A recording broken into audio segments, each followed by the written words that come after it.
വാര്യർ ബിജെപിയിൽ നിന്ന് കോൺഗ്രസിലേക്ക് വന്നപ്പോൾ വലിയ പ്രതീക്ഷയോടെയാണ് വന്നത്. ഇങ്ങോട്ട് ഇരുന്നാട്ടെ.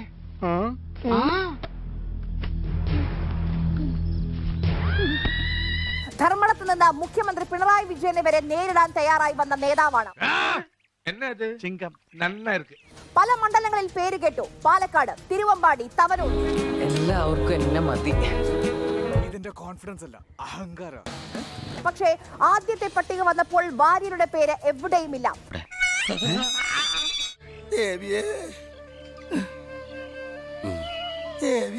പക്ഷെ അറിഞ്ഞങ്ങോട്ട് കൊടുക്കുക എന്നുള്ളത് ഞങ്ങളുടെ തറവാടിത്തം.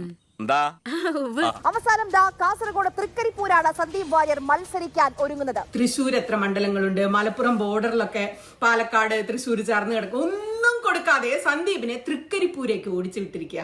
പട പേടിച്ച് പന്തളത്ത് ചെന്നപ്പോ അവിടെ പന്തം കൊളുത്തിപ്പടാന്ന് കേട്ടിട്ടില്ലേ? അതുപോലെ അപൂർവ ഭാഗ്യത്തെ താങ്കൾ എങ്ങനെ നോക്കിക്കാണും? വളരെ സന്തോഷം തോന്നുന്നു.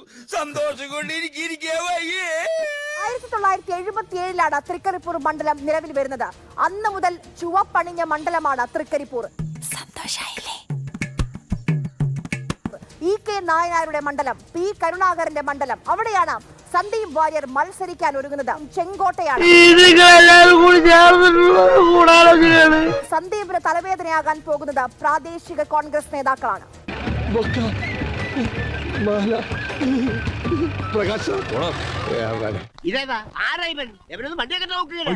മുതിർന്ന നേതാക്കളെ പരിഗണിക്കണമെന്നാണ് കോൺഗ്രസിന്റെ തീരുമാനം. അതിൽ DCC പ്രസിഡന്റ് എന്നുള്ള നിലയിൽ ഞാൻ ഉറച്ചു നിൽക്കുന്നു.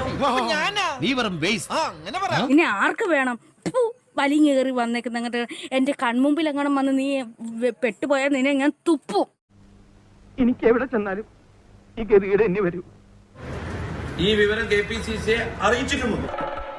അപ്പോ എന്റെ ചോദ്യം ഇതാണ്, ആരാണ് ഞാൻ? പ്രത്യേകിച്ച് സന്ദീപ് വാര്യർ വരികയാണെങ്കിൽ തങ്ങൾ യാതൊരു കാരണവശാലും അംഗീകരിക്കില്ല എന്ന് അവർ വ്യക്തമാക്കുന്നു.